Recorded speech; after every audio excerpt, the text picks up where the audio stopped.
तो आप सब बहुत बहुत बहुत अच्छे होंगे।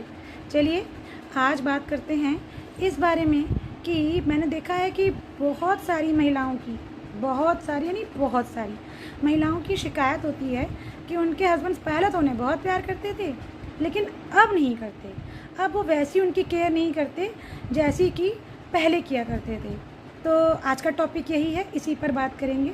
देखिए एक्चुअली होता क्या है, जब तक शादी नहीं हुई होती तब तक लाइफ बिल्कुल अलग होती है। जब तक आप क्या कहते हैं एक बॉयफ्रेंड गर्लफ्रेंड है, या फिर आप इंगेजमेंट वाला जो पीरियड होता है बीच का, वो वाले कपल हैं, तो तब तक का रिलेशन बहुत अलग होता है ना। तब क्या होता है, तब आपके पास रिस्पॉन्सिबिलिटीज़ ही नहीं होती हैं। तब आप हमेशा से अपना गुड गुड गुड गुड वाला जो फेस होता है ना, वही दिखाते हैं, चाहे वो लड़की हो चाहे वो लड़का हो। ये बात मैं किसी एक के लिए नहीं कहूँगी, ये बात मैं दोनों के लिए कहूँगी। तो अब होना क्या चाहिए, अब होता क्या है, जब शादी हो जाती है, रिस्पॉन्सिबिलिटीज़ आती हैं, तो लड़कों के लिए बड़ा मुश्किल हो जाता है दोनों तरफ की लाइफ को मेंटेन करना। उन्हें अपनी जॉब भी देखनी होती है, उनको वाइफ को भी देखना होता है, अगर बच्चे हो गए तो बच्चों को भी टाइम देना होता है, और मम्मी पापा या फैमिली मेम्बर्स जो भी हैं उनको तो देखना ही देखना होता है। तो लड़के जो होते हैं ना, वो बड़े मतलब मेंटेन करना उनके लिए मुश्किल हो जाता है। तो इसमें करना क्या है, इसमें आपको ही सपोर्ट करना है। सपोर्ट करना है, लोग महिलाएं कहेंगी अरे हम तो करते ही हैं सपोर्ट, हम तो सब कुछ करते हैं, घर देखते हैं, परिवार देखते हैं, सब देखते हैं। तो मैं कुछ टिप्स देना चाहूँगी, छोटी छोटी सी टिप्स हैं, आजमा के देखिएगा, हो सकता है कि शायद आपके ही कुछ काम है। देखिए एक्चुअली होता क्या है कि जो लेडीज़ घर में होती हैं, दिन भर वो भी फेडअप हो जाती हैं सुन सुन के कि भैया उसने ये कह दिया, सास ससुर ने ये कह दिया, देवर ने ये कह दिया, बच्चों ने आज ये करवाया, मैं दिन भर काम करती रही, अब हस्बैंड आया तो मैं सोचती हूँ मैं अपनी सारी बातें उससे कह दूँ और मैं थोड़ा सा रिलैक्स फील करूँ।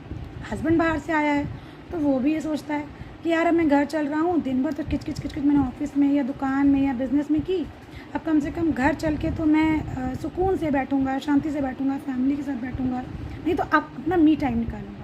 तो अब इन दोनों के बीच में मैनेज किसको करना है, आप दोनों को मिलके करना है। मैं किसी एक पक्ष को नहीं कहूँगी, दोनों को मिलके करना होगा। तो करना क्या चाहिए, देखिए ये कुछ टिप्स हैं। फ़िलहाल ये टिप्स महिलाओं के लिए हैं, अगले सेशन में मैं पुरुषों के लिए भी टिप्स दूँगी। पहले ये महिलाओं के लिए। देखिए जब आपके हस्बैंड घर पर आएँ तो अब आते ही उनको साथ में ये नहीं कि भाई देखिए घर में आज ये हुआ, मैं दिन भर परेशान हो गई, मैंने दिन भर बच्चों को संभाला, फिर मम्मी ने ऐसा कहा, फिर पापा जी ने ऐसा कहा, फिर ऐसा। नो, आप उनको आने दीजिए घर में, उनके बहुत अच्छा सा वेलकम कीजिए, उनको वार्म वेलकम दीजिए, उनको घर में आने दीजिए, उनको घर में बिठाइए, उनको जब वो अंदर आएँ उनको एक गिलास पानी दीजिए और उनसे उनका दिन भर का हाल चाल पूछिए। चाहे आप जितना फेडअप हो, थोड़ा सा अपने ऊपर और समझ लीजिए, थोड़ा और पेशेंस रख लीजिए, है ना। थोड़ा सा मुश्किल होता है लेकिन थोड़ा सा कोशिश करके देखिए और उनसे पूछिए हाँ भाई सब ठीक रहा, आपका ऑफिस कैसा रहा। अगर वो कुछ बताते हैं तो ठीक है, वो कहते हैं नहीं नहीं सब ठीक है। जनरली हस्बैंड्स कह देते हैं ऐसा, क्योंकि उनको लगता है कि क्या वाइफ से ये सारी चीज़ें बातें कहें। तो उनको समझाइए कि नहीं नहीं आप मुझसे डिस्कस कर, उनको इतना ट्रस्ट दिखाइए कि वो आपसे अपनी बातें डिस्कस कर पाएँ। उसके बाद उनको चाय नाश्ता देने के बाद जब वो फ्रेशन अप हो जाएं, वो डिनर कर चुकी है, नहीं अब डिनर में शुरू हो गए, जब वो डिनर कर चुके हैं फिर जब आपको जो टाइम मिलता है उसमें आप अपनी बात को बहुत आराम से कहिए कि देखिए भाई आज ऐसा हुआ, मैं भी दिन भर थक जाती हूँ और मुझे इस तरह की हेल्प की ज़रूरत है, या मुझे किसी ने ऐसा कहा मुझे अच्छा नहीं लगा, या जो भी आपको उस दिन में चीज़ें जिन्होंने आपको हर्ट किया या ऐसी चीज़ें जो आपको पसंद नहीं आई, वो सब आप उनसे उस समय पर डिस्कस करिए।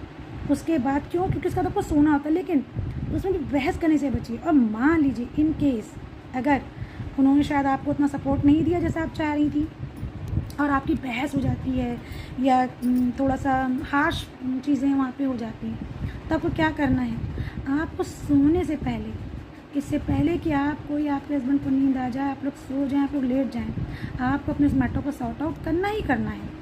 इतना तो कर ही लेना है कि आप लोग अलग अलग तरफ मुँह करके ना सुनें, एक दूसरे को सपोर्ट करके सुनें।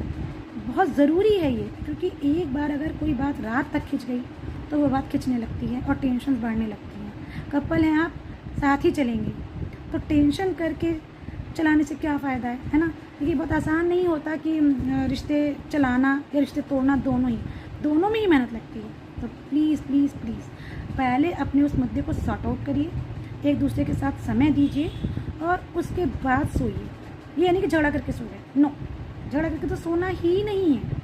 कभी भी आपको लड़ाई झगड़ा करके नहीं सुनना। आपको मैटर को, हो सकता है कि बहुत प्रेम ना हो जाए, बहुत दोनों एकदम इमोशनल ना हो जाए, लेकिन इतना तो कर ही लीजिए कि आप लोग एक दूसरे से एकदम चिड़े चिड़े ना रहें। जब सुबह उठे तो चीज़ों को थोड़ा सा नॉर्मल करने की तरफ बढ़ सके, इतना मेरी रिक्वेस्ट है। बाकी अपना के देखिएगा।